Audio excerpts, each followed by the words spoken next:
Hi, I'm Eleanor Ann Sweet, Hidden Sales and Revenue Expert, Turbocharged Sales, and President and CEO of the Remington Group.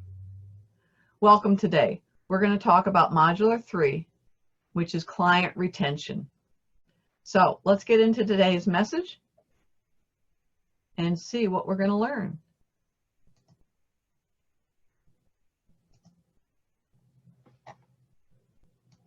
All right, Modular 3, understanding the value of losing a customer. Lesson 1. Lesson 2, time and how to ask for a referral. Lesson 3, turbocharged individual customer growth. I like to always start my sessions with a quote. So here's today's quote. Little happens in a relationship until the individuals learn to trust each other. David W. Johnson. We've talked about this before, but this is really the essence of know, like, and trust.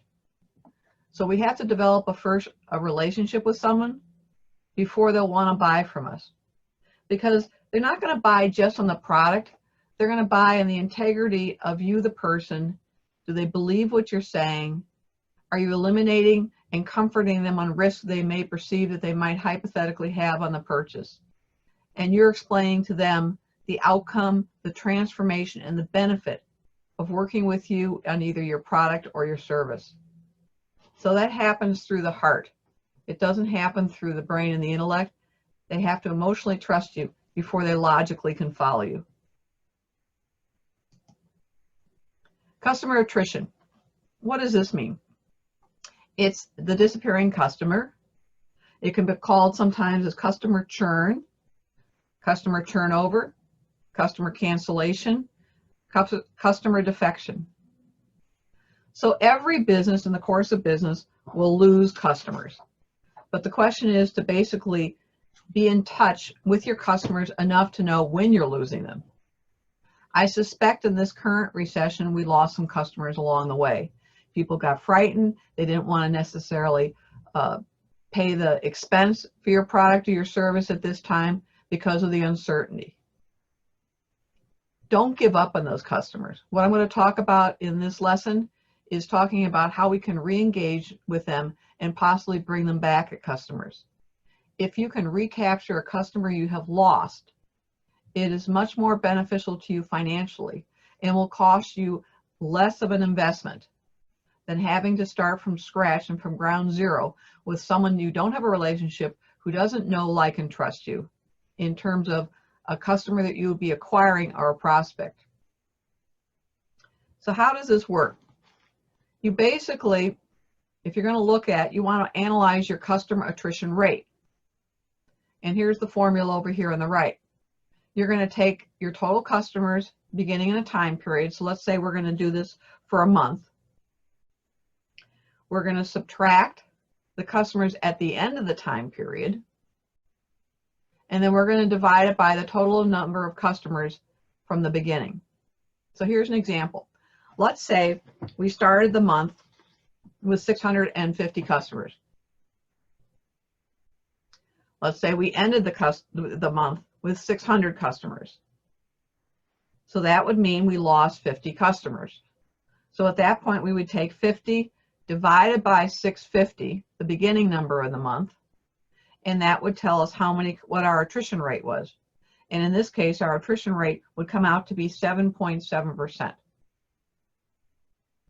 Realistically, you probably would not lose 50 customers in a month. That would probably be a better example for over a year.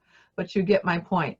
So if you can use this formula on a monthly basis, it'll help you kind of keep track. And then after a while, after a 12-month period, you can look back from the previous year and you can compare them.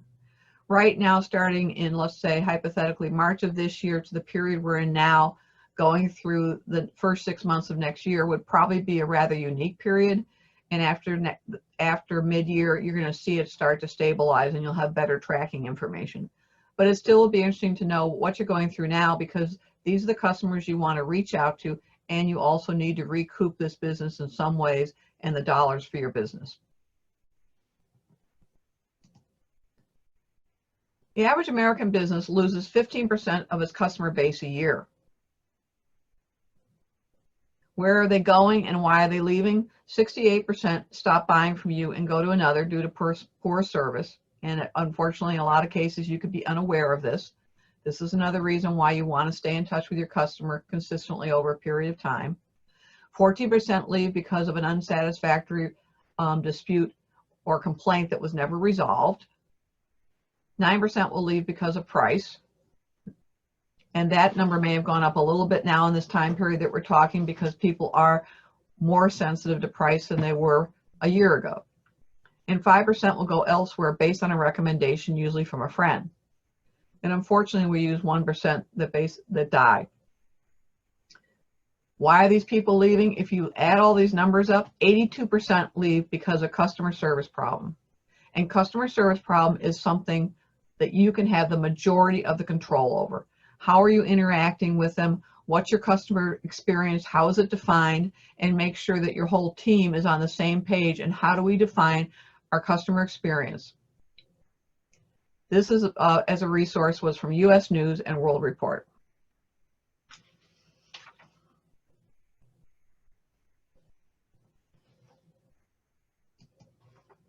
All right, let's look at the simple math. What does this mean to you?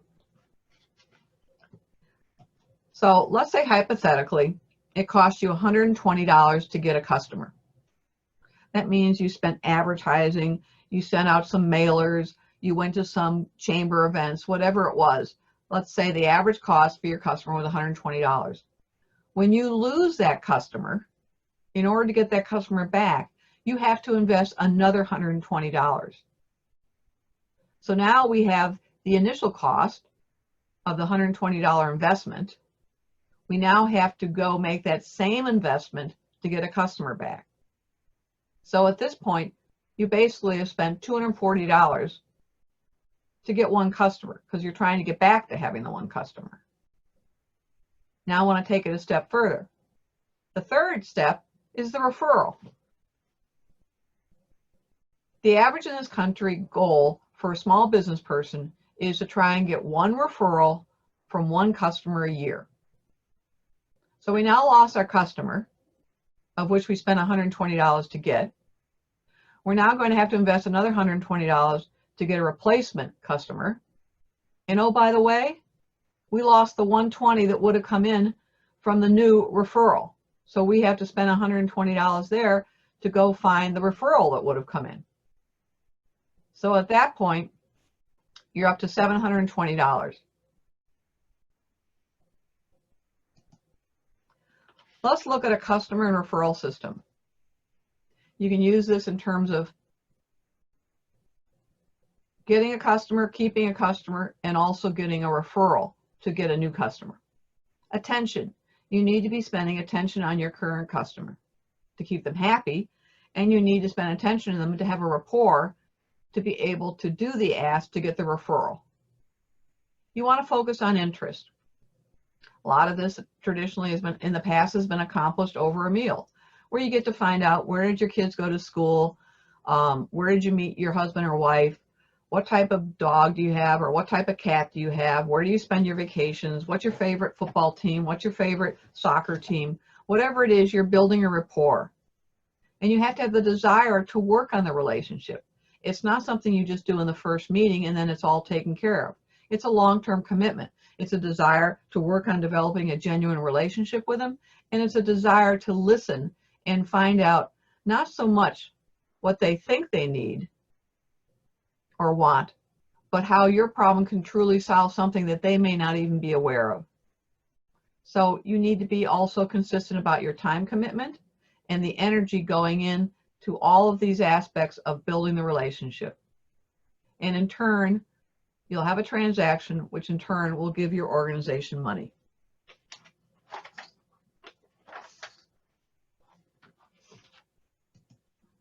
Think about this. If you increase your retention by 5%, you can increase your profits 25 to 100%. Bain & Company Also, Harvard Business Review did a joint project together and came up with this information. So if you can keep that 5% of the customers you're leaving, look at what it does to profit. This is something, particularly now, is one of the best ways to increase and recoup the profit that you have lost in this current recession, is to go back, make sure all your customers are happy and that you're keeping them happy. So you don't have to go through the hurdle of losing them and having to invest in recapturing them via new people. Customer delight.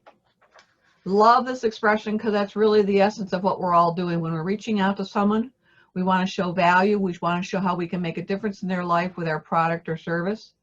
And we want them to be happy. So here are 5 key ways to approach it. On all appointments, be it phone, Zoom, or in person, be 15 minutes early or on time for the appointment. In the case of the phone, obviously, you're going to call on time, not 15 minutes early. Be genuine. Build a personal rapport and be a good listener. Sometimes the customer has an idea of what they think they want, but what they need can be truly something else. And you can uncover this by good listening and help guide them toward how your product can truly benefit a need that they may not be aware of. Answer the questions promptly and keep all commitments. If you don't know the answer, don't try and fake it. Just say, I don't know it. I'll need to get back to you. Give them a realistic time period on all commitments or documents that you're going to follow up with, and then deliver on the time that you say you're going to. If for some reason there's some problem and you cannot get the information in the normal channels which you expected, reach out to them again and tell them you're going to be delayed and give them another time to expect to receive the information. Always deliver and over-deliver and provide strong value. Try to exceed the expectations of what they're expecting, and they will always be thrilled, happy, and be loyal customers. Support it by offering exceptional customer service. And when I talk about that, it also means that once you do the transaction, be it the product or the service, you also want to continually follow up with them. It's not just after 30 days, I'm so glad you're happy, and walk away. Stay in touch with them, reach out to them with touch points of additional information, additional product, industry information, or any way that you can help them, or even on a personal level of things that you're aware of that they're interested in. And stay in touch following the transaction, as I said. That's the most important thing to do. I want to talk about, well, what brings us together to create that know, like, and trust. And it's things that we have in common with people where we're similar, okay, where we uncover things that we may know or have in common, things that we like about them, and it just gives us a comfort zone. So an example here is my father had his own business. He was an entrepreneur, small business person. He was a custom interior decorator dealing with high-end clients, affluent clients. So he had a natural interest of helping others. And so he was involved with my mother with a lot of fundraising activities, philanthropic situations, and ways that he actually just naturally interacted with his customer base. So they would see him at these events in the community. They would know what he was doing to make things better, and they trusted him. And so it really helped bring a very strategic target market to him because he was moving in the same circles. In the case of myself, my first position out of school was working for GE, and then I worked for Salton. But both those companies, one was in the hardware industry, one was in the houseware industry, but I basically was an executive with a marketing and sales background in consumer products. So when I went over to start my search business in that same industry, they were very comfortable with me because they knew my background. I was kind of one of them. I came from the industry, and as I expanded into the leadership area, it was the same thing. So I just want to share with you, look around you, look at your markets, look at your customers, and think about what are their ways that I can be in the same circles that they're moving in terms of bumping into them or supporting their causes. Nonprofits, as you know, is a great way for people to see you and be comfortable and have a similar cause. Your church organization, school organizations, going to children's sports activities and interacting with other parents.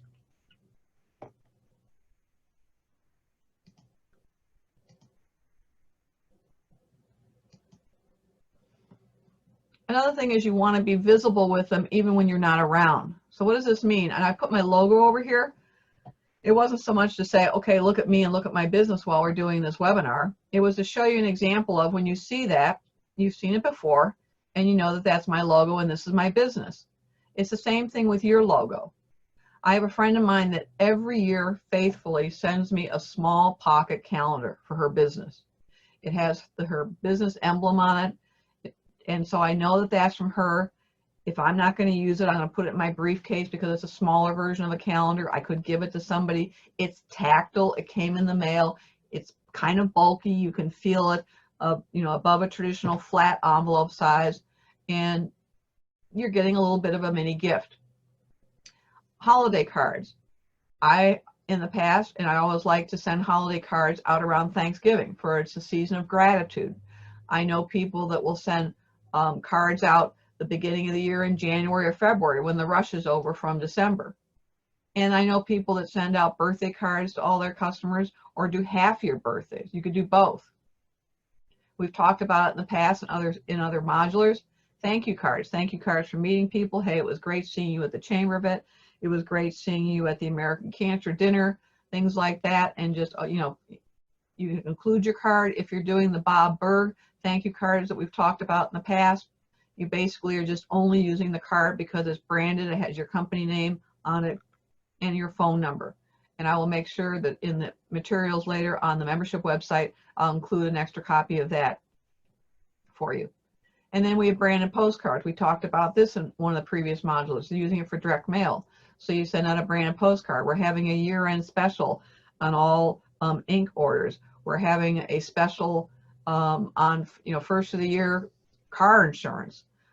Again, it's going to have your logo. They may not buy it right away, but they're going to keep something like that on their desk. I also encourage you, if you do a branded postcard and you're doing a special on it, you make it a limited time period. I would suggest something about 2 to 3 months, 60 to 90 days, because you don't want it to go too long. Another way to stay visible to your customer is create checklists which have your logo. People love checklists, okay?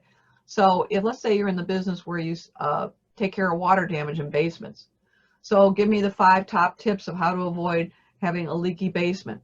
If you're an accountant, give me the 6 things I need to be aware of for the tax year for 2021. And you put your logo on the top and you put your name on the bottom, you know, your name, your email, and in the footer there again, you rebrand it with your company name. Special reports are a little bit longer. They could be 2 to 3 pages. There again, you're branding them with your logo. You're creating and supplying information that's going to add value to their life, be it industry information or specifically targeted to their product category.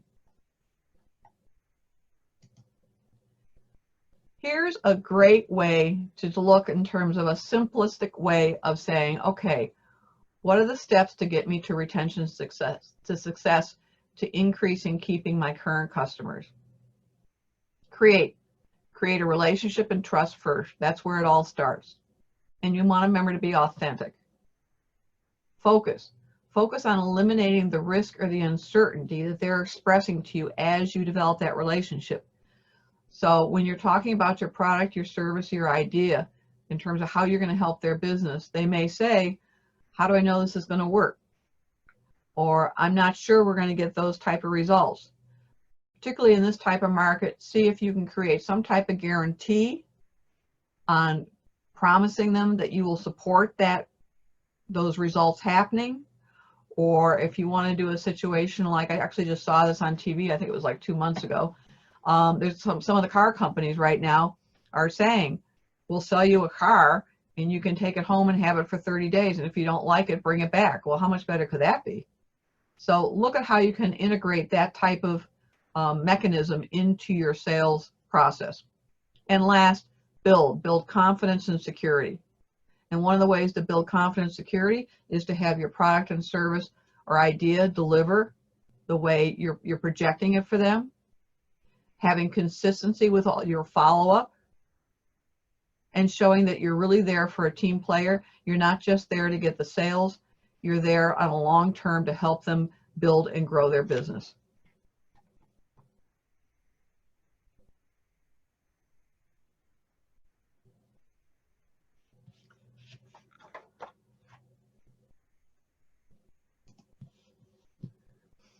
This is Dale Carnegie, and he wrote the book, How to Win Friends and Influence People. The book has been around for years.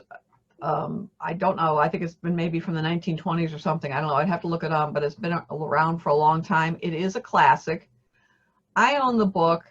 I read a lot of books. I'm not sure if I've ever read the book from cover to cover, but I highly suggest going to your library or going online and getting an audio download. And that's a really easy way to get his message. But it's a timeless message. And what's the essence of what he's saying is he's showing us how to build rapport, how to build friendships, how to have genuine, authentic relationships. And what does it mean to your customer? Your customer wants you to, is basically saying, make me feel important. And that's why you have to remember that it's never about you, it's about them. And it's about helping them look great by solving a problem, making money, or saving money for their organization. Here's a great example when I was talking earlier about, okay, you have your current customers, which we could, this module is called appropriately client retention. Next module is going to be client acquisition. So we have our current customers, and then we're always looking for new customers or prospects. But what I'm showing you here is, if you had a customer who you lost, you have a 20 to 40% probability of recapturing that customer and having them come back and purchase from you. If you talk about, we're going to go out now and do some prospecting and work on client acquisition,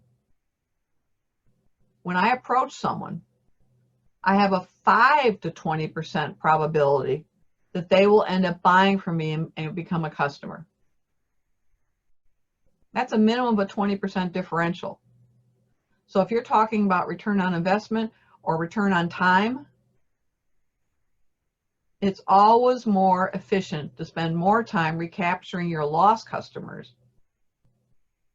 and put a little more emphasis there than on acquiring new customers.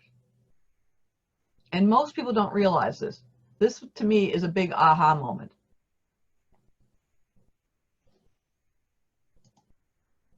So let's talk about getting a customer back.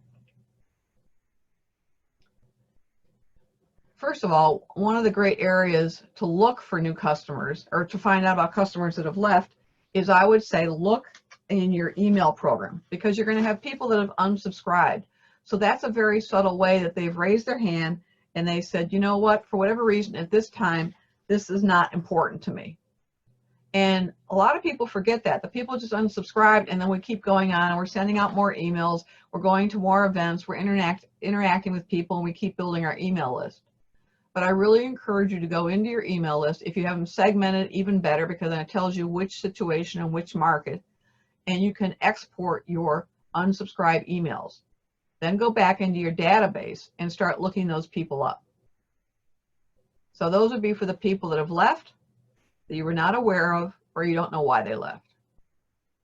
So what we're trying to do here, the goal is to find out why they left and to see if we can correct a wrong. So if you have a customer that you know has left and you had a situation, then you want to do a verbal and a written apology to the customer for whatever the problem was. Even if you really feel in the long run they were at fault, there's the old adage, the customer is always right. And particularly in an economy like now. Unless you're compromising your core values of dealing with someone that you feel is not share a very strong core value or business ethics than you do, I would encourage you to go back and see if you could re-engage. Things may have changed. You may have a different perspective and they may have a different perspective. And you also may have changed your product, service, or idea to the point that maybe it's a better fit and maybe it wasn't a good fit at the time and they thought it was. But go back and try and re-engage. And don't be embarrassed. This is just being a smart business person. The other thing is that if you truly have a purpose to serve your market and to help make a difference in their lives with your product and your service and your idea, because you know it will, then you have a moral obligation to stretch outside of your comfort zone here and to reach back and try and re-engage and recapture that relationship, because at one point they knew you, they liked you, and they trust you, and that is worth a lot. Number two, basically you're going to say to them when you reach out to them, and I also encourage a phone call first or a face-to-face meeting, and also follow up with a written apology. So now we'll say we're talking, and we're going to say, what can we do to win back your business? Or who can we talk with and find out exactly why you decided to switch? So this would be the case of, let's say you're friends with the president and CEO, but this was a purchasing agent level of where you had this transaction.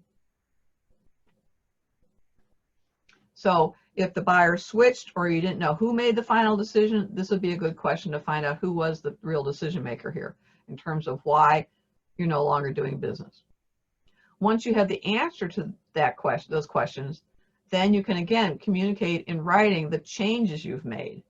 So think about the reasons and the feedback they're telling you what they need or what makes sense. Now, obviously, you're not going to do this if it doesn't put you in a profitable situation. Sometimes there are business decisions made on a short-term basis that are not profitable for the long-range profitability, and that's going to be a business decision you're going to have to work through with your team. Ask the customer once you've presented I would do it verbally and then in writing, if the changes were enough to earn the business back. The odds are, just out of pride, they're going to say no initially. But I don't want you to be dissuaded. I want you to know that at least you started to rekindle a relationship, you started to open the door again, and you stay in touch and you keep trying to offer new value, listen to what they're saying, and working on rebuilding that relationship.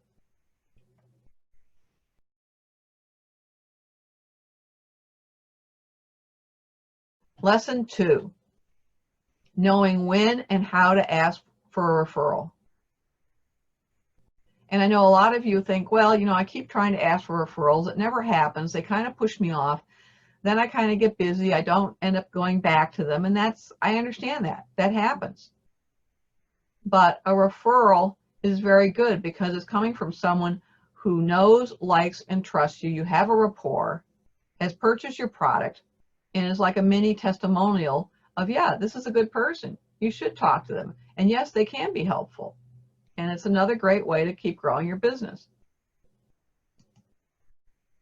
So what type of people would make a good referral source? Obviously, the existing customer is the best. The recent existing customer is also very strong. Peers are good because they would know you, or I'm going to assume that they know you, but they may not necessarily have ever purchased from you or experienced the product. They may have heard about you in the industry. They may have heard about you from other chamber members. They may have heard about you indirectly from other customers. They've never had the actual experience, but they have a high level of trust without experiencing it of you, the person.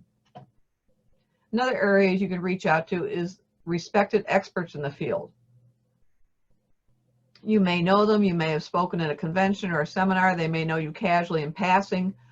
They'll give you a little bit of credit for thinking that you're a good person and you're doing good work in the industry, but there again, they are not as strong as an existing customer or a recent existing customer. But I still would encourage you to consider who those people are and reach out to them.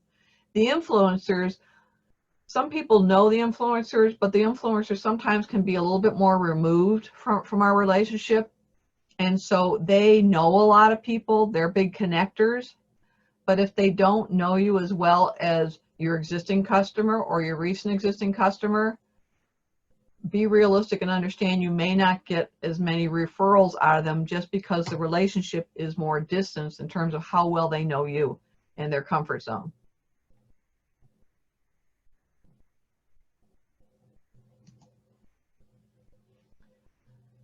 So let's talk about the reality of it.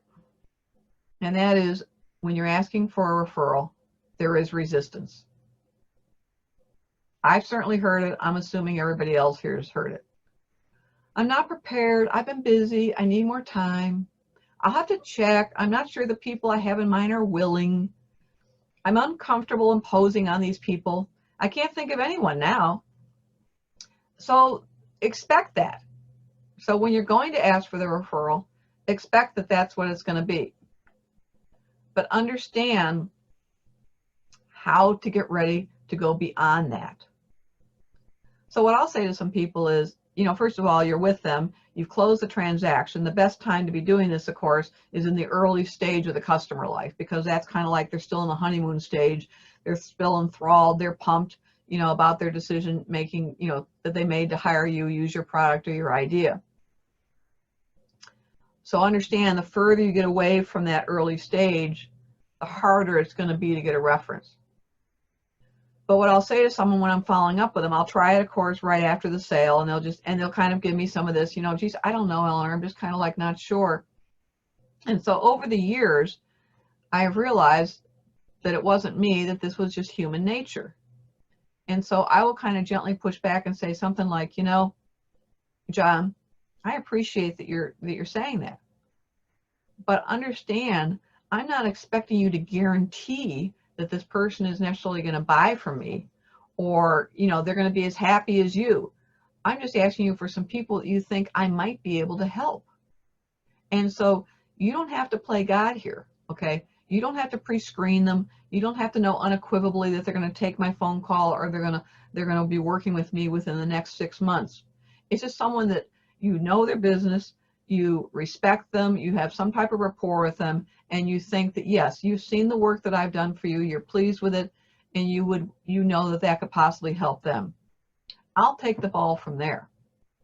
But if you would allow me to use your name, and sometimes they'll say yes, other times they'll say, well, no, I think it's a good person for you to call up, Eleanor, but I don't really feel comfortable having you use my name. Okay, then that's the way it is.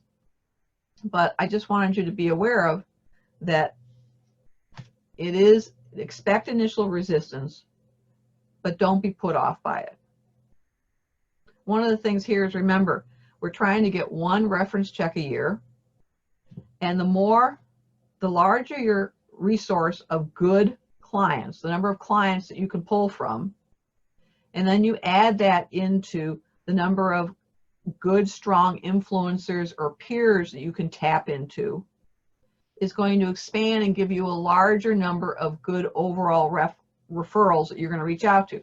Because remember, just because you're reaching out to someone does not mean that you're actually it's going to be a slam dunk that you're doing business. It's like everything else, it's a numbers game. So you need to get a fair amount to find out which ones are going to truly purchase from you.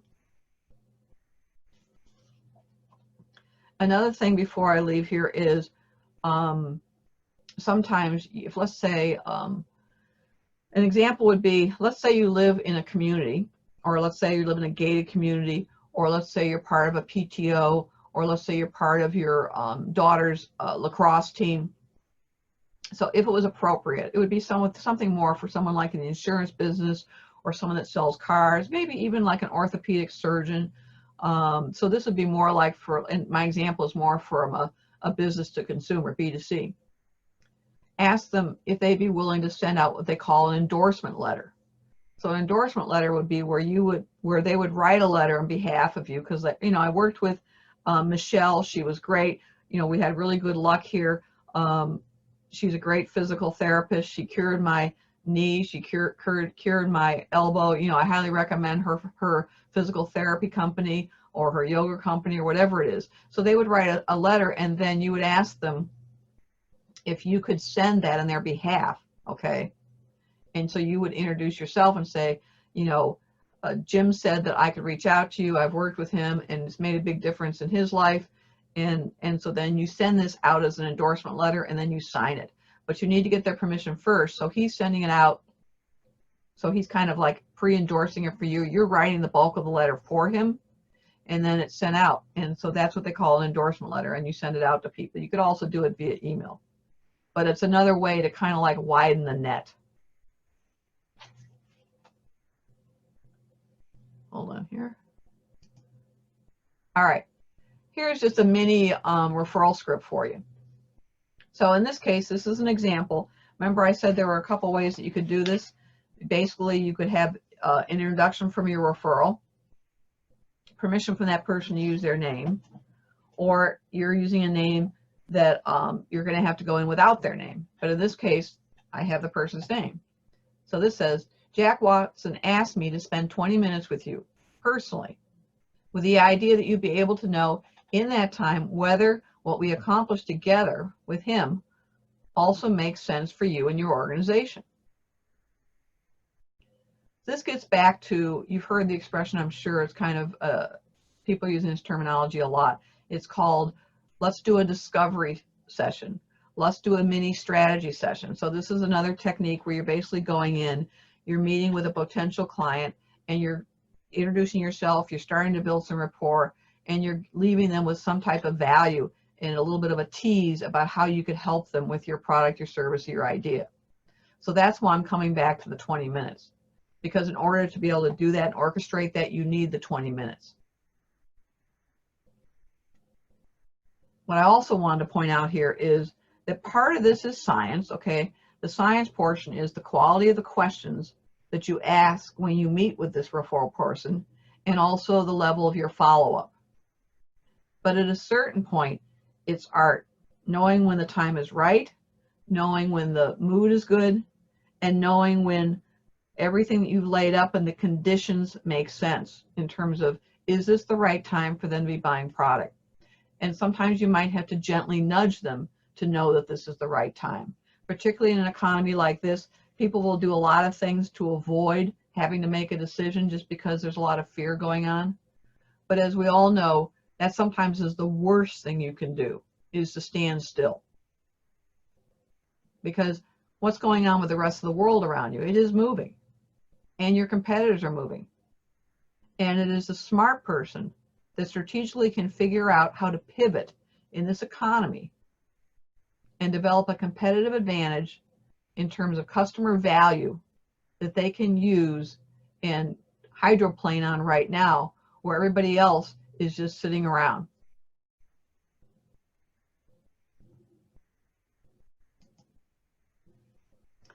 So this is an example of an ask, kind of like going for a mini referral. Have you gained your 1% of knowledge from this modular that I'm going through? Can you do something better now than you could before based on the training that we're having today? Can you gain more and better referrals? If so, do me a favor. Refer someone to me. Thank you. So that I couldn't resist the temptation. I just had to share that with you. But that's an example of, you know, when you talk to your customer, you're going to take it down to, you know, have you increased your business 3%? Have you saved your company 2%? Whatever the number is, you can set it up that way.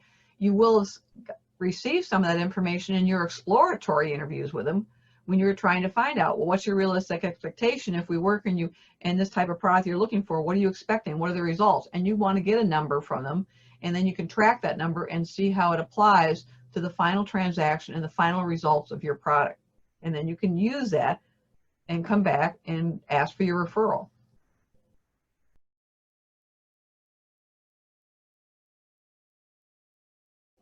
Lesson 3, turbocharged individual customer growth.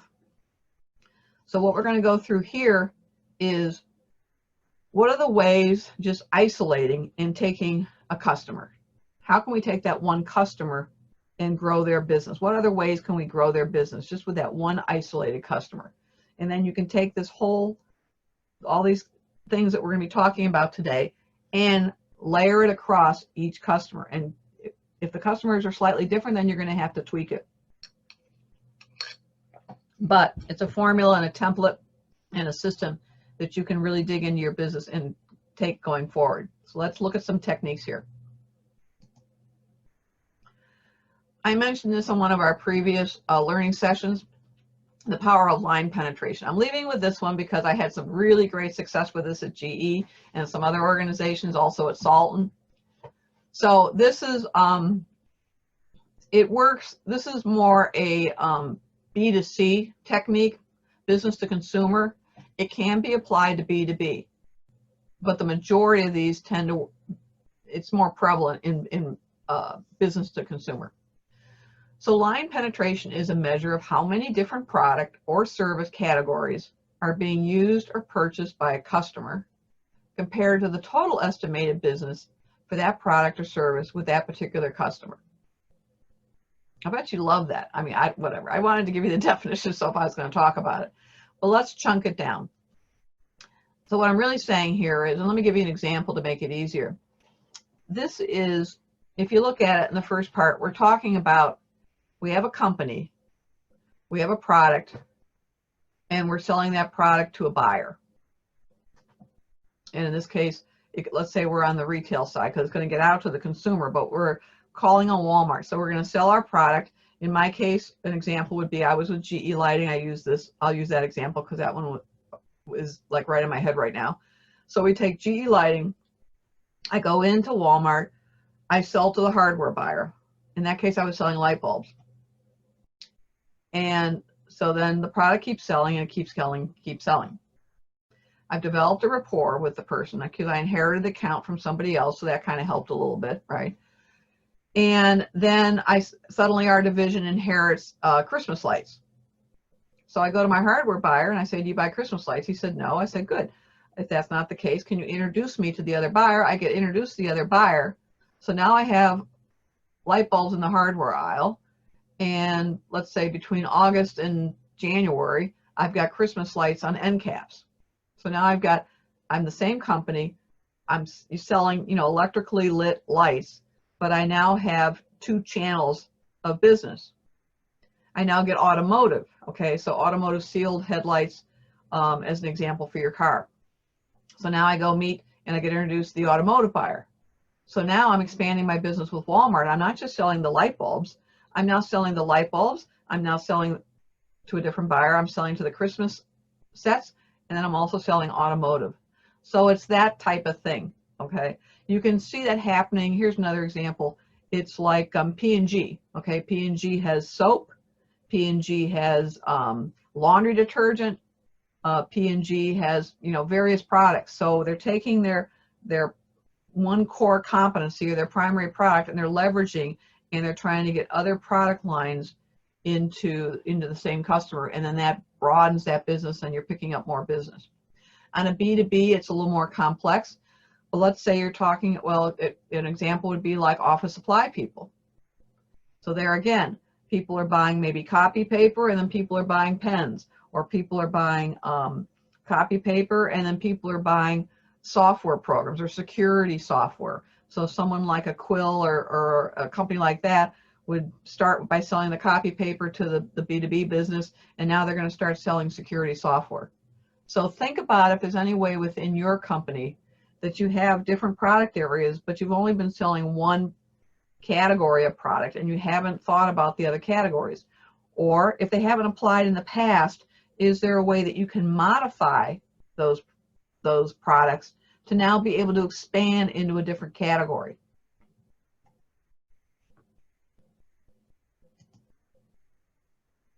Here's another way to grow your individual customer business. This is a classic. I have to tell you that this is McDonald's because McDonald's was the one that really came up with this approach and is carried down into other burger companies and is carried out into other industries. So you come through the drive-through. I'm getting my son his hamburger. He likes a hamburger with pickle and ketchup only. And I say I'm ordering that. They say, does he want a cheeseburger? I now find out that Jonathan doesn't care if it's a cheeseburger or not. And I'll say, okay, fine, we'll do the cheeseburger. And they'll say, well, do you want French fries? And I'll say, okay, that's a good idea. And then I'll say to them, well, wait a minute, if we're doing that, maybe I should get a meal. And they'll say, okay, do you want a meal? So now I've gone from a hamburger, I've got a hamburger and French fries, which is obviously more money for them. And now I'm doing a meal because now I'm getting my drink. And they're also very smart because they make it to your advantage that it's better to buy the meal than it is to buy the 3 items. So is there a way you can do an upsell? Another upsell would be, one of the classic stories is that Gillette would basically sell the razor and then you would get the blades, and that was really where they made the blades. So it was kind of like, okay, we gave you the razor with the blade, but now you also need additional blades. So think about if there's a way that you can upsell your product. ironically enough, there might be a way if you could unbundle some of your products right now. So even though you may have a package of 3 different components that come together and when you have a recession, sometimes you can almost, believe it or not, do a little bit of the reverse, and that is unbundle it so you can sell them separately. They would cost just a little bit more because you're going to have to pay for the packaging, but it may help your customer relative to inventory costs, and it may help them manage their conservative budgets right now. So think about if that works or not. Another thing, as I was mentioning earlier, is if you sell us things in bulk of 100, can you put them down to groups of 10? And people can there again buy them. You're going to get more consistent sales, but they don't have to commit inventory-wise or money-wise to a vast order. So just try and think out of the box. How can you help your customer add more value in a market like this? Cross-selling is something that is really more B2C. I'd be hard-pressed to come up with an example on a B2B, business to business, but your cross-selling, a classic example would be let's talk about a grocery store. They do it a lot. Actually, they're the ones that I think really came up and created a science, and then it went to the mass merchant. So let's say right now I'm going to look for a turkey baster because mine broke. I was horsing around with it and I need a new one. So when I come into Jewel, in this case we have Jewel in Chicago, I'm going to go down the aisle and I'm going to look for the cookware. So where are the frying pans and where are the whatever the deal is. But what happens is somehow I get lost. I don't make it there. I'm buying some other product, putting it in my shopping cart. I come down the main cooking aisle with the flour and the sugar and everything else, the baking aisle. And what do I see? Lo and behold, I see a turkey baster hanging on a shelf merchandising thing. So that's cross merchandise. If I finally find my way back to where the bakeware tangible products are, like the baking sheets and whatnot, there's also one there in line. So that's multiple, putting product in multiple places. You can see it also if you go to like Target and you go into the store and we're starting to get some cold weather here, and you're going to go and you're going to look for some chapstick. You happen to be down in the cosmetic area, you pick up some chapstick. On your way back, you're going through the line and you see chapstick it's an impulse item. They've got it also at the register. It's cross merchandise. They will also take sometimes you'll see this with baby products. So in the toy department, sometimes you'll see people that'll be merchandising Q-tips, or they'll be merchandising sippy cups.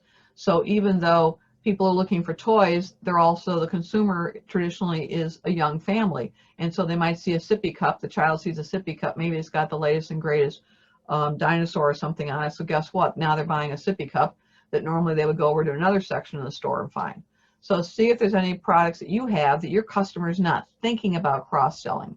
Another way to cross-sell is also, depending upon your product, is you're going to get into a merchandising rack or a floor display made out of cardboard to help them cross-merchandise.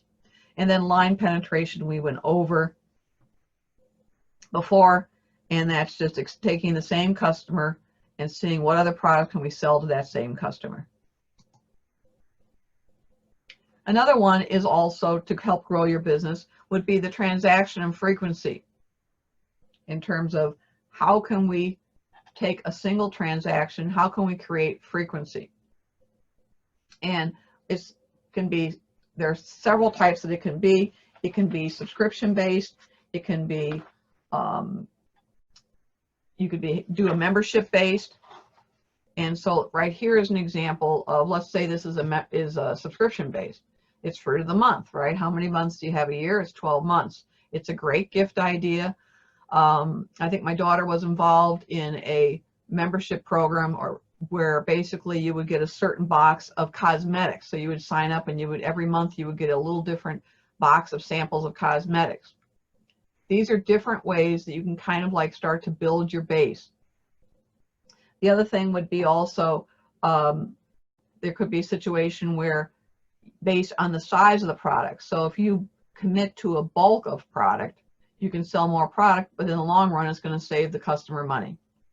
This all came about, by the way, this was originally started in 1926, this marketing philosophy, and it was from Book of the Club month.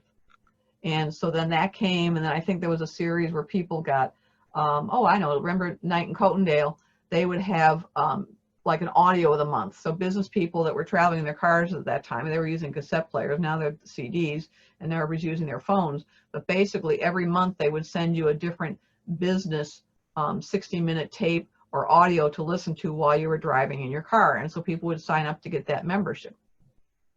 The other thing you want to consider with your product is your product in or service, what's the situation in terms of being inelastic or elastic?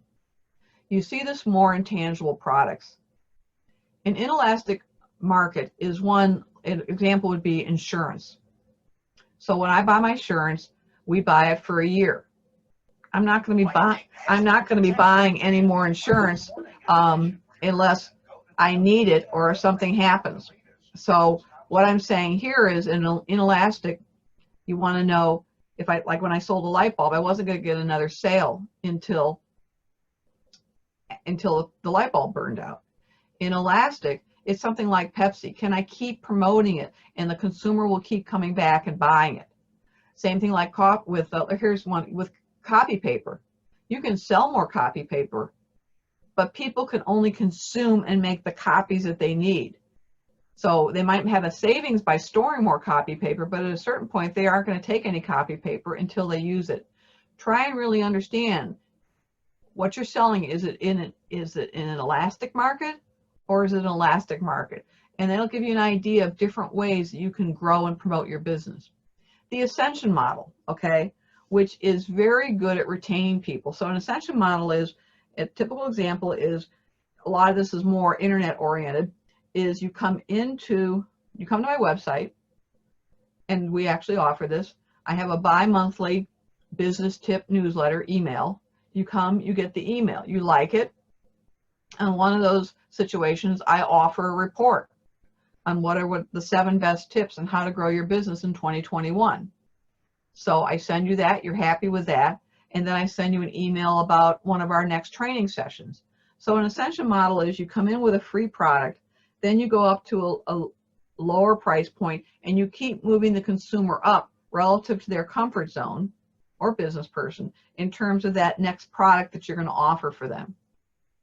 We also see this, it's also called the funnel, by the way, and I'm sure you've seen it on the internet. There again, this is the funnel like this. So you're basically have people coming in the top, and they're going like this into the funnel. And as you go down toward the funnel, the programs expand. There's a lot of people have coaching programs. So I would have a gold, I would have a bronze coaching program, I would have a gold one, and then I would have a platinum one. And each level of my training program, depending upon what I was offering, would offer more products, it would offer more support.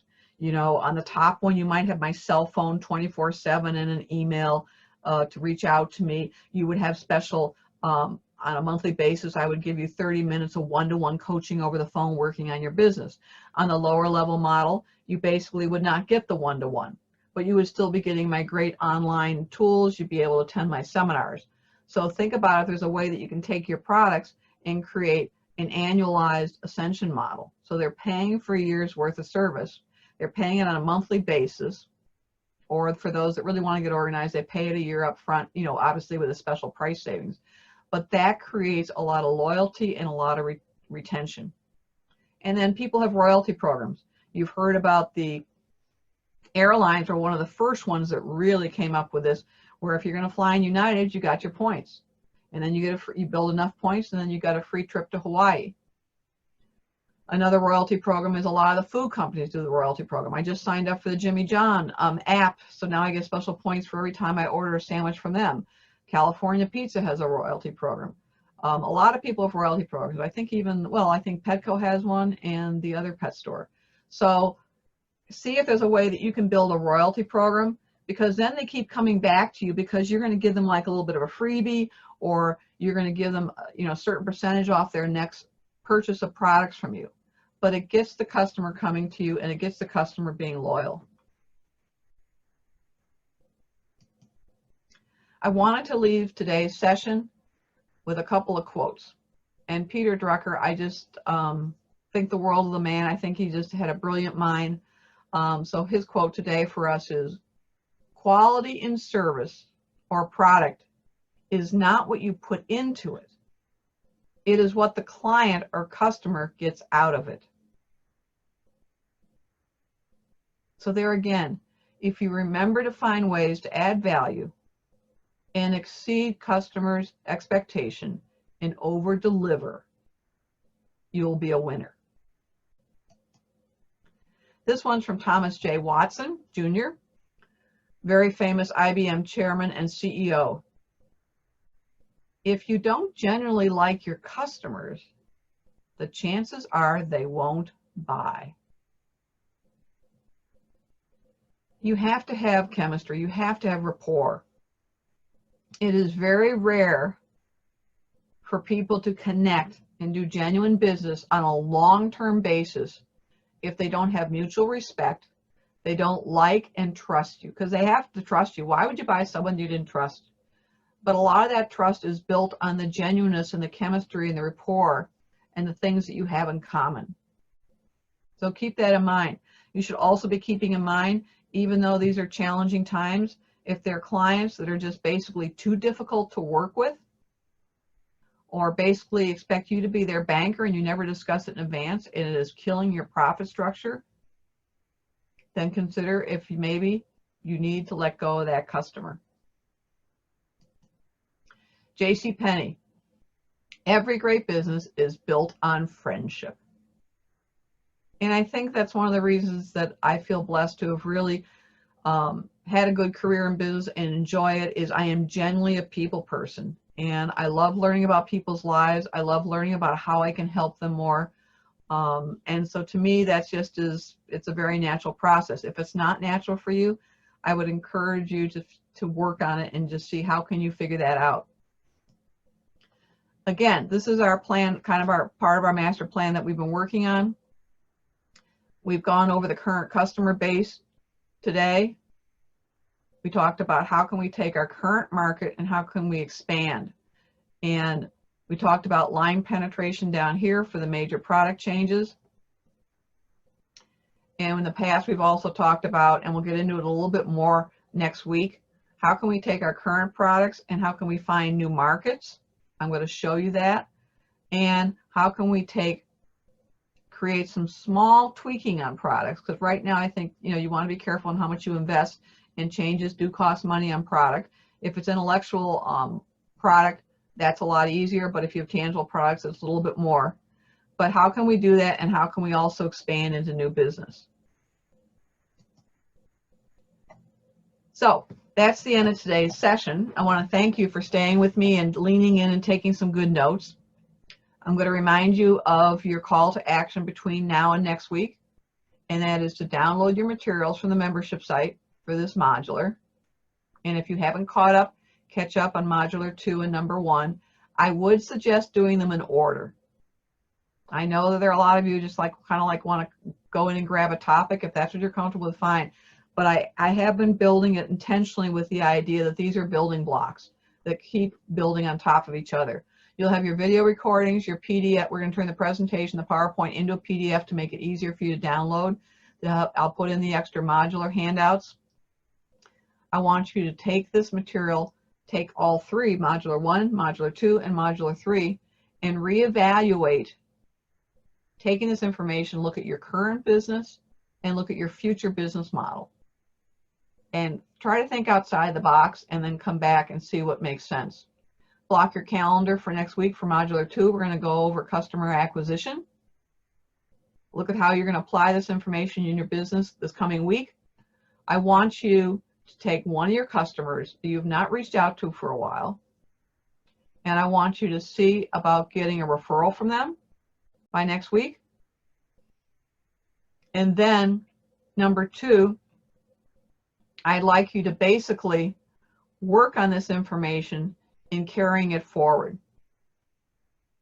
And I would like you, as I mentioned earlier, to go into your email program and download your unsubscribe list and look through there and see if you can match them up to the customer that you then can make a phone call and use the voicemail script from the week before, modify it a little bit for the situation. Reach out to me via email at suite@turbochargesales.com with questions on modular 3, 2, and 1. And I want to wish you all having a great week. Thank you ever so much. Eleanor Ann Sweet, Hidden Sales and Revenue Expert, Turbocharged Sales, the Remington Group. It's been an honor to teach you today. Take care. Have a good week. Bye-bye.